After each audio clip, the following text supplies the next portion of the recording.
नमस्कार, मैं रवीश कुमार। 50,000 रुपए आर्थिक मदद के नाम पर उत्तर प्रदेश सरकार महिलाओं को देने जा रही है।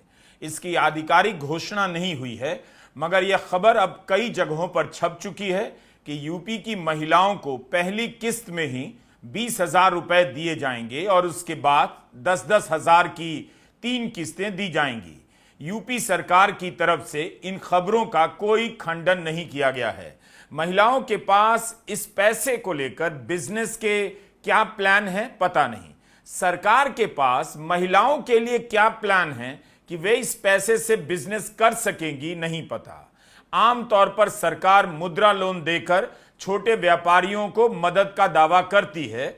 उस मुद्रा लोन के रहते महिलाओं को अलग से 50,000 रुपए चुनाव की पूर्व संध्या पर क्यों दिए जा रहे हैं? इस पोस्टर को देखिए।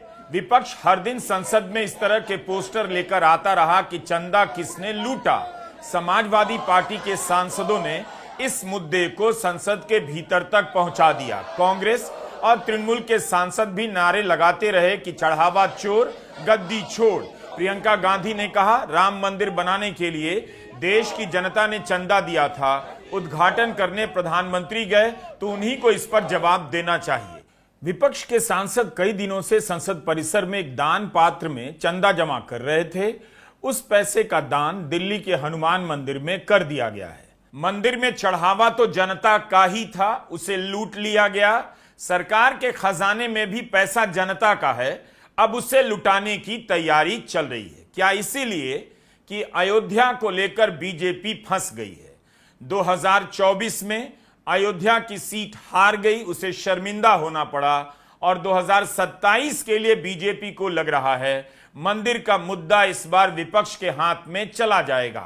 वह चढ़ावा चोरी और ट्रस्ट के पैसे से अयोध्या में करोड़ों की जमीन खरीद का हिसाब मांगने लगेगा तो उसके पहले ही महिलाओं के खाते में 50,000 भेजकर मुद्दा निष्प्रभावी कर देते हैं। इस मुद्दे के जवाब में बीजेपी अपने 10 साल का विकास भी तो दिखा सकती है। क्या वो काफी नहीं, या 10 साल बाद दिखाने लायक विकास ही नहीं हुआ? अगर वोट लेने के लिए 50,000 रुपए बांटने पड़े, फिर 11,000 करोड़ लगाकर नोएडा के पास जेवर एयरपोर्ट बनाने का क्या फायदा?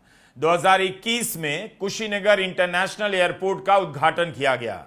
तब इसे लेकर पूर्वांचल की जनता को बहुत सपने दिखाए गए, मगर अब यही एयरपोर्ट ठप पड़ा है।